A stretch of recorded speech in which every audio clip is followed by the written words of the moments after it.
you my favorite exercises to target one of the most talked about or questioned body parts of the leg. So I always get this question, Steve, how do I get a bigger teardrop muscle, also known as the vastus medialis? So your vastus medialis is just above your knee and just on the inside there. So it's that teardrop muscle that bodybuilders love to have, but it's a really hard one to get. It's really hard to train just this area. Today we're gonna be looking at it from a bodybuilder standpoint, how to develop that, but it's also good practice because it's gonna promote a healthy knee. There are three things that we really wanna concentrate on when we're talking about the vastus medialis. The first is our toe position.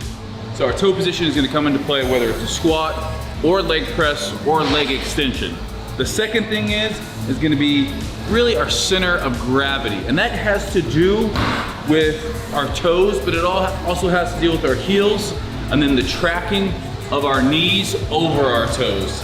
The last thing we're gonna talk about is overloading the muscle at the bottom of the movement. So you're gonna see a lot of deep squatting along with 1 1/4 movements because that is where we're really overloading and we're activating the most VMO.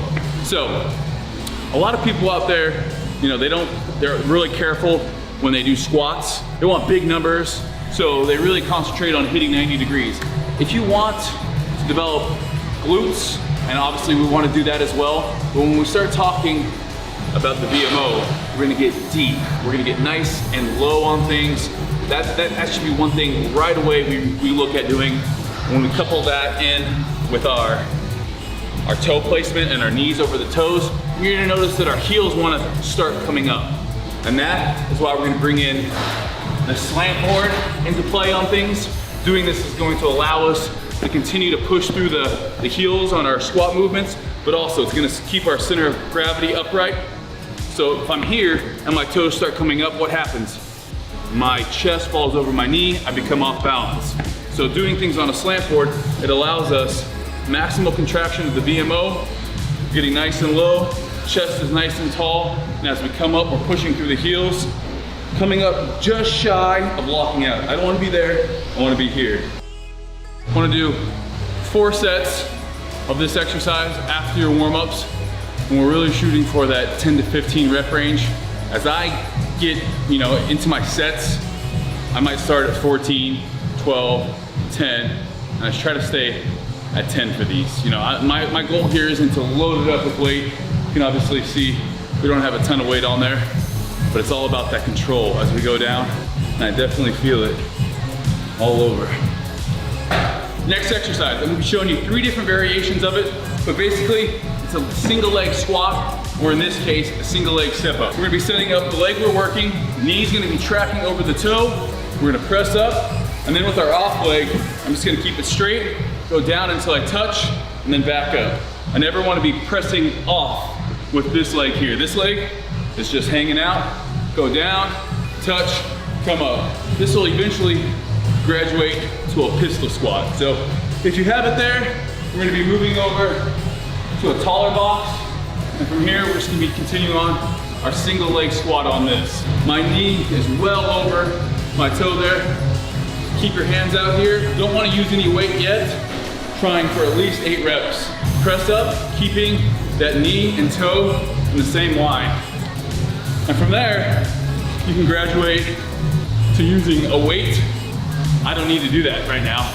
My legs are tired enough that using body weight on this is just fine, but again, this will translate into if you ever start doing single leg squats, single leg pistol squats. Woo! My flexibility and the fact that I'm a little bit fatigued in the legs right now, pistol squats are a no. Next up in our VMO training is going to be a leg press. Typically, we're just going to be working our legs, doing a standard leg press. Our feet are going to be in the middle. We're just going to drop those to the bottom. You can see my toes are actually elevated on here as well. Nice and slow, down all the way, up a quarter, back down, all the way up. We got 4 sets, shooting for 8 reps of 1 1/4. So it's a lot of time under tension, a lot of maximizing the load at the bottom of the movement.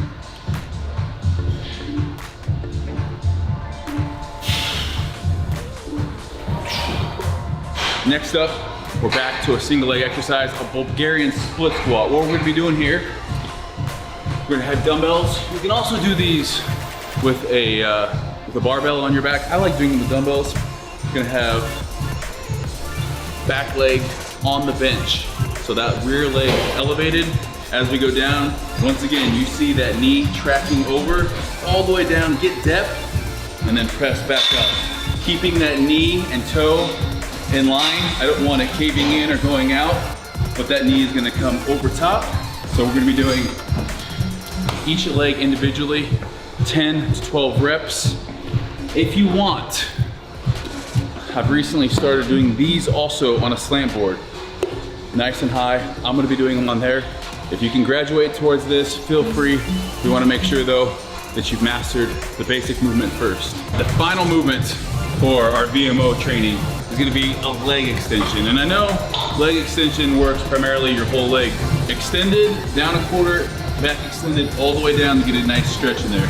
Biggest thing is, instead of just keeping our toes straight, we're gonna go slightly pointed out there. And you can just feel it. You just point your toe and go here, you get a better contraction in the VMO. Gonna be our last thing here, a little bit higher rep range. Again, we get the 1 1/4 rep, but we're gonna do 10 total. So it's really almost like 20 reps. And then again, you can do this together or single leg, especially if you have one leg that's lagging a little bit.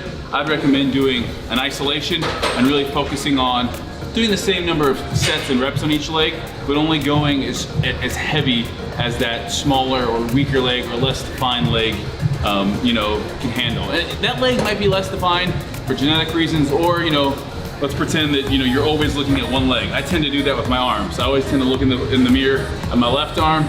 It's like, hey man, switch it up. Look at your other leg. Focus on that other leg. It's hard when you talk about mind-muscle connection. We have 2 VMOs. Where's your mind connecting with?